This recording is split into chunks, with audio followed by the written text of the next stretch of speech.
ప్రేమ చేస్తే నువ్వు ఎక్కడ పాడైపోతావు అని చెప్పి తను చినిగిపోయిన బట్టలు వేసుకొని నీకు మంచి మంచి బట్టలు ఇప్పిస్తాడురా నాన్న.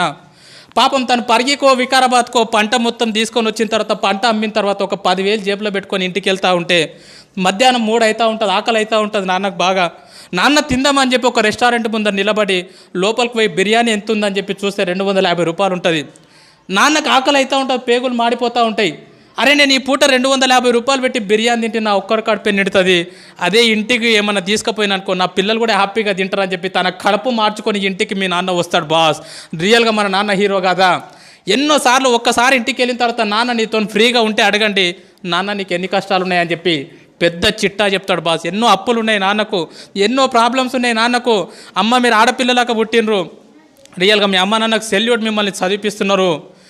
రియల్గా సెల్యూట్ వాళ్ళకి. ఎందుకంటే ఆడపిల్ల పుట్టిందని చెప్పి చాలామంది బాధపడుతూ ఉన్నారు. ఆడపిల్ల పుట్టినా సరే చదివిస్తున్నారు. రేపు పొద్దున నీ పెళ్ళి